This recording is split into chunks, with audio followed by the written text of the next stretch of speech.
I think everyone should have a part-time personal assistant. And that's an absolutely life-changing productivity hack.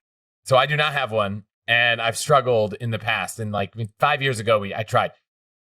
What kinds of things do you have this person do? And do you ever get too caught up in, I want to make sure that they're doing them the exact way I would do them, and then it ends up taking more time?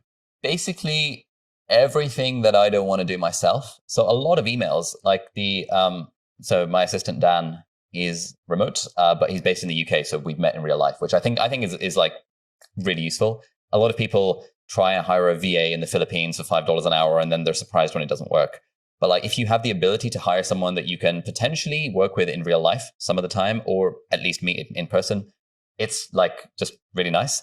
But anyway, Dan basically goes through all my emails. He deals with all my scheduling, things like scheduling this podcast, for example. I have basically outsourced the management of my calendar to Dan, so he deals with it.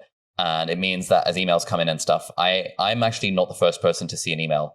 I'll see the superhuman notification on my phone, and if it's something like really interesting or really urgent, then I'll reply to it there and then.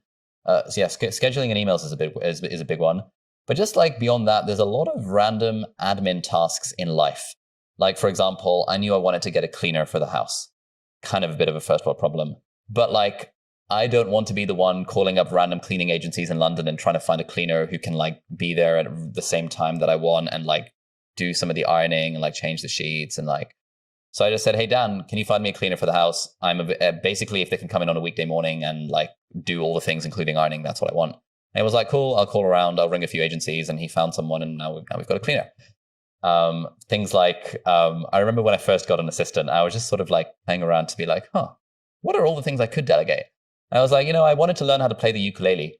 I said, her name was Elizabeth at the time. I said, hey, Elizabeth, can you find me a ukulele for under like £200 and just find some reviews and just order it? And she was like, cool. The next day, a ukulele arrived at my house.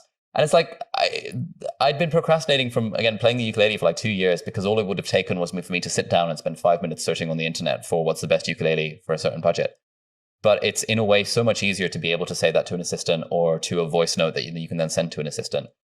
Right now, Dan is hunting for a new property that we're moving into. We're trying to move studio spaces, ringing up estate agents and dealing with like booking viewings and arranging viewings. Dan is doing all of that, and he's just getting them to send us WhatsApp videos so that I can spend my time doing things that I actually want to be doing, like talking to you on this podcast, or like making videos, or like writing, or things other than dealing with the hours and hours of admin it takes to book viewings for a property in a market where properties are moving fast. So almost anything within reason can be outsourced to an assistant. Have you done a blog post or a video on how to use an assistant, all the tasks you could use for them? No, we're working on it. I have this course idea in my mind that we've sort of fleshed out. It's going to be called something like The Life-Changing Magic of a Personal Assistant.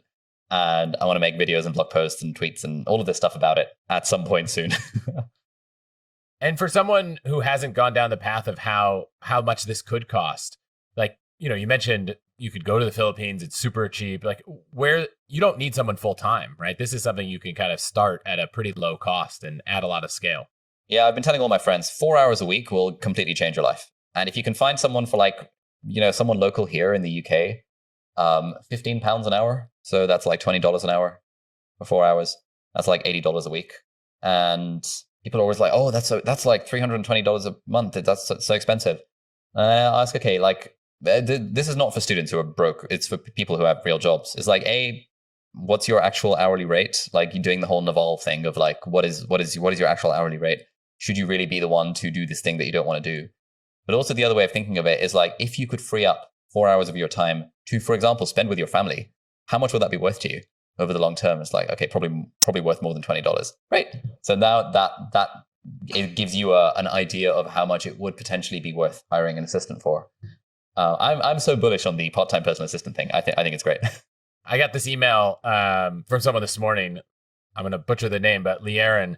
And they were like, hey, can you do an episode on family life? I know you've talked about it a little, but like, I have no time. Like, how do I maximize my time? So this is a great example to Learen, who wrote in something to consider to buy back some time. And I'm a big fan of buying time. Like, to the extent that you can find a person to do a thing that you don't want to do, or not that you don't want to do. I used to love cooking. And before kids, cooking was like in lieu of sitting on the couch doing nothing. And that trade-off was good. Now cooking might be in lieu of spending time with your kids or working or doing these other things because you just have less time. And so it's not that I don't like it. It's that I now have different priorities because there are more things on my plate. And so whatever's at the bottom of that list, I find that we often are doing those things, even though we might not actually prioritize them because they have to happen. But to the extent you can hire someone to cook or to clean or to do whatever task it is on your list, it sounds like I need to test out one of these BA services or find someone. I keep procrastinating. I gotta get something very clear of what I'm going to do next and get it in motion.